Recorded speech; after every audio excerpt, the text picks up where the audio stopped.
अस्सलाम वालेकुम। अल्हम्दुलिल्लाह आज हमारी दुकान की ओपनिंग दी टॉप हार्डवेयर मौलाना मुफ्ती असनैन के हाथों आज ओपनिंग हुई है हमारी दुकान की। हमारे वहाँ हार्डवेयर का टोटल सामान है, बाथरूम की किट है और डोर किट है, हैंडल है और पर्दे के ब्रैकेट वगैरह है, कंस्ट्रक्शन का सामान और फर्नीचर का सामान है, कंस्ट्रक्शन का टोटल वर्क है आपको घर के लिए, मस्जिद के लिए और जो भी सामान आपको कंस्ट्रक्शन की लाइन से लगेगा हमारे वहाँ सब चीज़ होलसेल है। तो एक बार आइए हमारे वहाँ विज़िट कीजिए। आज हमारी ओपनिंग थी, अल्हम्दुलिल्लाह बहुत अच्छा हुआ और जितने भी मेहमान हमारे वहाँ आए सबका शुक्रिया अदा करते हैं। अस्सलाम वालेकुम। अल्लाह का बेपनाह एहसान है कि हमको ये मौके से नवाजा। हम तमाम आने वालों का शुक्रिया अदा करते हैं कि वो अपना कीमती वक्त हमको दिए। इंशाल्लाह हमारी कोशिश यही रहेगी, हम जिस मकसद से ये दुकान की ओपनिंग की है, ये दुकान खोले है, हम सारे अपने कस्टमर को फ़ायदा ही दें। इंशाल्लाह हम तमाम सामान को होलसेल रेट में प्रोवाइड करेंगे। एक बार फिर से हम तमाम आने वालों का शुक्रिया अदा कर। मैं सिविल इंजीनियर हूँ, मेरे सारे काम कंस्ट्रक्शन के हैं और अपने भाई का हार्डवेयर में अच्छी उनकी पहुँच है, तो हम दोनों ने मिल के ये फ़ैसला किया था कि कंस्ट्रक्शन लाइन से कुछ हमारी फील्ड का कुछ ओपन किया जाए। तो अल्हम्दुलिल्लाह हमने वो कर दिखाया और इंशाल्लाह कोशिश यही रहे कि कंस्ट्रक्शन लाइन से हम सारी चीज़ें प्रोवाइड करें। हमारा सबसे पहला जो मेन मकसद यही है कि हम ज़्यादा से ज़्यादा कस्टमर को, क्योंकि आज ऐसी मालेगांव में दुकानों का ऐसा हो गया कि अगर कुछ एक कस्टमर को कुछ चीज़ लेना है तो कोई दुकान पर जाता है तो 10 में से उसको 2-3 चीज़ मिल जाती है। तो हमारी यही कोशिश है कि हम पूरा कि जितनी भी कंस्ट्रक्शन लाइन है, जितनी भी चीज़ें हैं वो हमारे दुकान से प्रोवाइड होगी। इंशाल्लाह कोई भी खाली हाथ नहीं जाएगा। अगर उसको 10 चीज़ लेनी है, उल्टा वो एक आध चीज़ 11 चीज़ लेकर जाएगा। रेट के ताल्लुक से ऐसा है कि हम होलसेल का रखने वाले हैं इंशाल्लाह। तिजारत हलाल हो और इंसान हलाल ज़रिए से अपने लिए कस्ब पैदा करे, अपनी कमाई हासिल करे, ये अल्लाह रब्बुल इज़्ज़त ने चाहा है। यहाँ तक कि अल्लाह ताला ऐसे किसी भी अमल को जो इबादत वाला अमल हो उसको कबूल नहीं फरमाता अगर वो हराम पैसों से पूरा किया जाए। फरमाया कि इन्नल्लाह तय्यिबुन ला यक़बलु इल्ला तय्यिब। अल्लाह पाक है, साफ़ है, पाकीज़ा है और वो पाकीज़ा चीज़ें ही कबूल करता है। इसीलिए आपने देखा होगा कि लोग हज और उम्रे के लिए कोशिश करते हैं कि हलाल और साफ़ सुथरा पैसा उसमें ख़र्च करें ताकि इबादत मकबूल हो। तो ये खुशी का मौका है कि किसी को अल्लाह ताला हलाल ज़रिए तिजारत अता फ़रमाएँ, ये बड़ी बात है। जो लोग तिजारत के इस मरहले में कदम रख रहे हैं, नबी करीम सल्लल्लाहु अलैहि वसल्लम का ये तरीक़ेकार रहा कि जब किसी को किसी ख़ास काम के लिए रवाना फरमाया या किसी ने किसी ख़ास काम को अंजाम दिया तो आप सल्लल्लाहु अलैहि वसल्लम उससे मुताल्लिक़ कुछ दीनी ज़रूरी बातें उसको ज़रूर समझाते थे।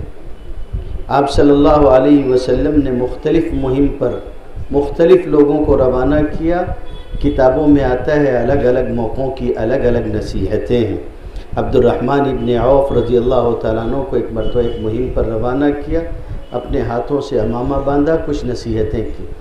खैबर के मौके पे हज़रत अली कर्रमल्लाहु वजहू आप सल्लल्लाहु अलैहि वसल्लम ने झंडा उनके हाथ में दिया। उस मौके पर इस्लाम से मुताल्लिक़ नसीहतें उनको फरमाई।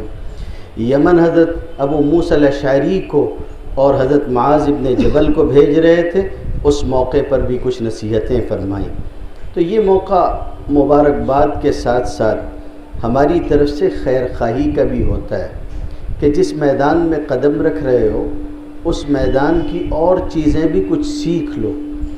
मैं जिस जगह ये बात कह रहा हूँ और आसपास में जिस तरह का तिजारती माहौल है उसमें मैं ये बात कहना ज़्यादा मुफीद समझता हूँ कि हज़रत उमर रज़ियल्लाहु ताला अन्हु के ज़माने खिलाफत में किसी भी शख्स को तिजारत करने की उस वक्त तक इजाज़त नहीं होती थी जब तक कि वो उलमा की खिदमत में रहकर बै व शरा के ख़रीद व फ़रोख्त के मसाइल के सवालात के जवाबात नहीं दे लेता था, और वो उलमा मुतमईन होकर कह नहीं देते थे कि हाँ इसे मसाइल मालूम है, तब तक कि हज़रत उमर ऐसे आदमी को तिजारत के लिए बाज़ार में बैठने की इजाज़त नहीं देते थे। ये याद रखिए कि हमारी तिजारत सिर्फ़ तिजारत नहीं होती है कि हम उसके ज़रिए से हलाल कमाएं, बल्कि हमारी तिजारत होने के साथ साथ हमारे दीन की तबलीग का बुनियादी ज़रिया है।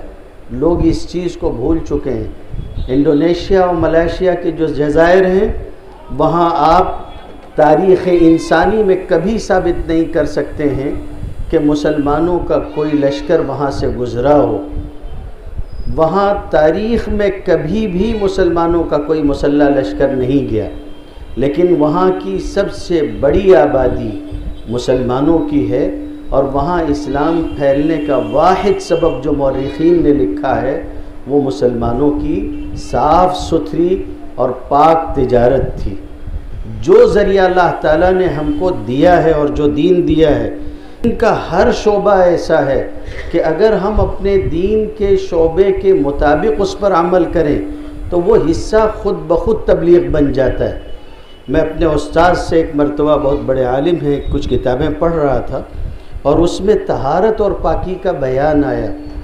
वो मुझसे कहने लगे कि अगर हम कोई और बात ना भी कहें, दुनिया के सामने तहारत और पाकी का जो तसव्वुर इस्लाम ने हमको दिया है, सिर्फ वो तसव्वुर भी दीगर लोगों के सामने हम रखें तो वो इसी बुनियाद पर मुसलमान हो जाएंगे। अल्लाह ने आपको जो निज़ाम दिया है मेरे भाइयों, दूसरे लोगों के पास क्लीनिंग का तसव्वुर है, सफाई का तसव्वुर है, पाकी का तसव्वुर सिर्फ इस्लाम के पास है। किसी चीज़ का साफ़ होना और है, किसी चीज़ का पाक होना और है। हमारे यहाँ जो पाकी का तसव्वुर है जिस्म के साथ, कपड़ों के साथ, ये बिल्कुल अलग तसव्वुर है। आखिरी दो बातें अर्ज़ करता हूँ। एक बात तो ये है कि अपनी तिजारत को दीन और शरीयत की उस बुनियाद पर चलाएं कि हम अपनी इस बुनियादी ज़रूरत को भी पूरा करें कि हमारा खाना रहना सहना पूरा हो। कमाना कोई गलत बात नहीं है, तिजारत नबी करीम सल्लल्लाहु अलैहि वसल्लम ने भी की है, अंबिया इकराम अलैहिमुस्सलातु व तस्लीम ने बहुत सोने तिजारत की है। अपने हाथ की कमाई से अच्छी कमाई, ख़ुद से कमा कर खाना, इससे बेहतर कमाई कोई और करार नहीं दी गई। इस्लाम हमेशा इसकी हिमायत करता रहा, हौसला अफजाई करता रहा, बल्कि हमारे नबी सल्लल्लाहु अलैहि वसल्लम ने जो भी फरमाया बहुत शानदार फरमाया, उससे बेहतर नहीं कहा जा सकता है। और आपके कलाम में भी बाज़ कलाम अजीब व गरीब हैं। आपने फरमाया, और कैसा शानदार जुमला फरमाया, अल-यदुल उलिया खैरुम मिन अल-यदिस सुफला, ऊपर का हाथ नीचे के हाथ से बेहतर है। देने वाला हाथ लेने वाले हाथ से बेहतर है। एक सहाबी ने अपनी एक बच्ची थी सिर्फ, ये चाहा कि मैं पूरा माल सदका कर दूं, आप नहीं माने। उन्होंने कहा कि मैं 2/3 दे देता हूं, आप नहीं माने। उन्होंने कहा आधा दे देता हूं, आप नहीं माने। आखिर में उन्होंने कहा कि 1/3 अल्लाह के रास्ते में देता हूं। आपने फरमाया सुलुसु व सुलुसु कसीर, 1/3 दो, 1/3 दो, और ये भी ज़्यादा है, इतने की इजाज़त है। फिर आगे एक बहुत प्यारा जुमला फरमाया अंतज़र वरसतक अगनिया खैरुम मिन अंतज़रहुम आलतन यतकफ़फ़ून अन्नास, तुम अपने पीछे अपने अहलो अयाल को मालदार छोड़ जाओ, ये बेहतर है इससे कि तुम उनको फ़कीर छोड़ के जाओ, लोगों के सामने हाथ फैलाते हो। इस्लाम नहीं मानता। इस्लाम ये कहता है कि कमाओ, ज़रूरतें पूरी करो, मगर अल्लाह की मर्ज़ी और रसूलुल्लाह सल्लल्लाहु अलैहि वसल्लम के फ़रमान के मुताबिक कमाओ, आज़ाद नहीं हो। तिजारत हलाल होनी चाहिए। नबी करीम सल्लल्लाहु अलैहि वसल्लम के कुछ ही अरसे के बाद दुनिया के सबसे कदीम बाज़ारों में, जो तारीख़ में मालूम तारीख़ में, उनमें दिमश्क का बाज़ार है, हज़ारों साल पुरानी तारीख़ रखता है वो। उस बाज़ार में एक शख्स सौदा लेने के लिए आया। और आने के बाद उसने एक मुसलमान की दुकान के सामने कहा रुक करके, भाई फ़लाँ सौदा लेना है। तो उसने कहा जो भी आपको लेना है वो फ़लाँ दुकान वाला है, वो दिख रहा है, आप उसके पास जाके ले लें। तो इसने कहा अजीब गरीब आदमी आप, मैं सौदा लेने के लिए आपके पास आया हूँ, लोग तो ढूंढते हैं कि कोई हमारे यहाँ आए और आप अपने पास आई हुई रोज़ी दूसरे के पास भेज रहे हैं। तो उन्होंने बहुत इत्मीनान से जवाब दिया कि मैं सुबह से कई लोगों को देख चुका हूँ और मेरे बाल बच्चे, मुझे उम्मीद है कि इतना मैं कमा चुका हूँ कि आज भूखे नहीं सोएंगे, मगर मैं सुबह से देख रहा हूँ कि वो साथी खाली है और कोई उसके यहाँ नहीं आया है, तो तुमको जो सौदा लेना हो उससे ले लो। वो चला गया, थोड़ी देर बाद वापस आया और उसने कहा कि मैं ईसाई हूँ, इस्लाम कबूल करना चाहता हूँ। तो इसने कहा क्यों? कहने लगा कि मैंने देखा कि तुमने अपने पास आई हुई रोज़ी वहाँ भेज दी और इस तरह से किया, और जब मैं उसके पास गया तो मालूम हुआ कि वो भी मेरा हम मज़हब है। मैंने उससे कहा वो, तो उसने कहा वो तो मुसलमान है, तो इसलिए मैं तुम्हारे अखलाक से मुतासिर हुआ हूँ और चाहता हूँ कि इस्लाम कबूल कर लूँ। तो इसने कहा इतनी आसानी से ये मसला हल होने का नहीं है, ये सौदा बहुत बड़ा सौदा है जो तुम चाहते हो, ये ऐसे एक जुमले से या एक बात देखने से नहीं होता है, इत्मीनान से गौर करो फिर सोचना। तो उसने एक जुमला कहा कि मुझे जितना सोचना था मैंने इतनी देर में सोच लिया। अब मेरा जवाब ये है कि जिस मोहम्मद सल्लल्लाहु अलैहि वसल्लम के मानने वाले किसी दूसरे मज़हब के बंदे को भूखा सोता नहीं देख सकते, वो मोहम्मद ख़ुद कैसा होगा। आपकी तिजारत बुनियादी तौर पर तबलीग बनती है और अल्लाह ताला ने ये जो मौका आपको दिया है ये गनीमत है। आखिरी बात जो अर्ज़ करनी है वो ये है कि तिजारत कोई भी हो, ज़रिया होगा, सबब होगा, अल्लाह मुसब्बिबुल असबाब है, देने वाली ज़ात अल्लाह की है। हमने ज़रिया इख्तियार किया, रोज़ी देने वाली ज़ात अल्लाह की है। लेने का सलीक़ा होना चाहिए, लेने का सलीक़ा होना चाहिए। ये चीज़ें ज़ाहिरी हैं, मादी हैं, देने के काम की बात अल्लाह की तरफ है, इसलिए ज़रिए के साथ साथ अल्लाह से रुजू भी इख्तियार करना चाहिए। तिजारत वो ना हो जो आपको आपके दीन से दूर ले जाए, इसलिए कि ये दीन का एक हिस्सा है। अक्सर लोग हम लोगों से कहते हैं कि हमारे लिए दुआ कीजिएगा, पलट के अगर उनको बोल दो कि आप भी दुआ करना तो बोलते हैं मौलाना हम लोग तो दुनियादार लोग हैं, आप लोग दीनदार हो, आप दुआ किया करो।